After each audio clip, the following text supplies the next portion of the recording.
न्यायालयाने वाल्मिक कराड व त्यांच्या गँगच्या विरुद्ध आज आरोप निश्चित केलेले आहेत।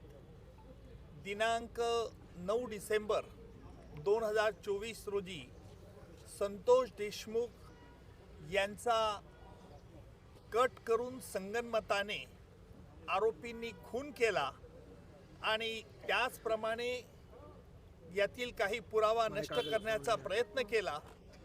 याला कारण म्हणजे वाल्मिक कराड याला जी खंडणी जो मागत होता ती खंडणी अबाडा कंपनीकडनं मिळण्यास अडथळा संतोष देशमुख यांनी केला। याकरिता त्यांचा खून करण्यात आला अशा रीतीचा सरकारतर्फे आम्ही आरोप प्रस्तावित केला।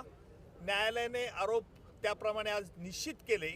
एकूण सगळ्या आरोपींच्या विरुद्ध आज निश्चित करून त्याची पुढील तारीख आता 8 जानेवारी ही तारीख ठेवलेली आहे।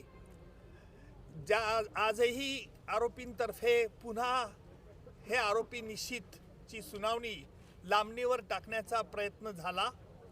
आरोपींनी या खटल्यामध्ये आतापर्यंत जे D2 ऑपरेशन केलं, ज्याप्रमाणे पाकिस्तानतर्फे K2 operation, K for Kashmir आणि K फॉर खलिस्तान असं केलं जात होतं, त्याचप्रमाणे आरोपींनी देखील या खटल्यात वेळोवेळी वेगवेगळे हातखंडे वापरून D2 operation, D for delay आणि डिरेल, उशीर करणं आणि खटला उलथून टाकण्याचे प्रयत्न होते।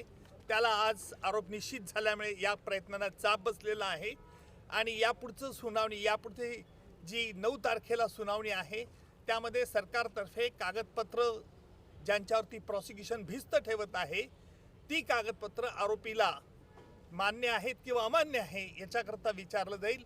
त्याच्यानंतर साक्षीदारांची यादी दिली जाईल आणि प्रत्यक्ष पुराव्याचं काम लवकरच सुरू होईल।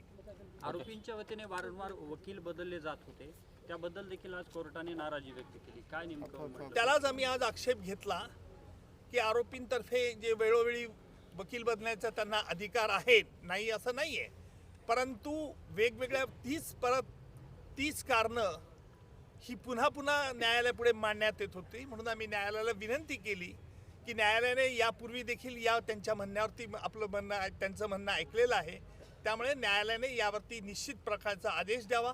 त्याप्रमाणे निश्चितपणे आज न्यायालयाने प्रत्येक आरोपीला विचारलं, तुमच्या विरुद्ध हे आरोप ठेवण्यात आलेले आहेत, सगळे आरोप तुरुंगातच होते, आरोपींनी आरोप मान्य नाही असं सांगितलंय आणि न्यायालयाने त्याकरता ते रेकॉर्ड जेलमध्ये पाठवण्यात येईल आणि जेलमधून त्यांची स्वाक्षरी झाल्यानंतर पुन्हा खटल्याच्या कामाकरता सुरुवात होईल। मात्र संपूर्ण प्रकरण फास्ट ट्रॅक वरती घेतलं जाईल, फास्ट ट्रॅक वरती चालेल।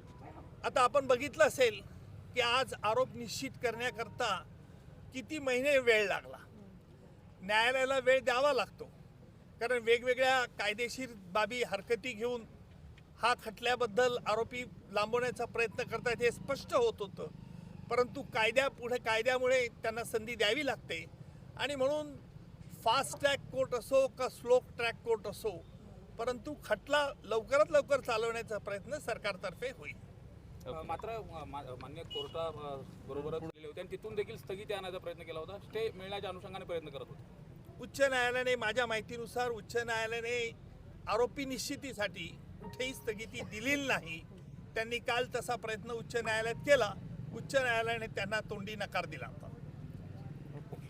अधिक माहितीसाठी स्टार इंडिया 1 न्यूज पाहत रहा। चॅनलला सबस्क्राईब करा आणि अशाच अपडेट्ससाठी बेल आयकॉन दाबा।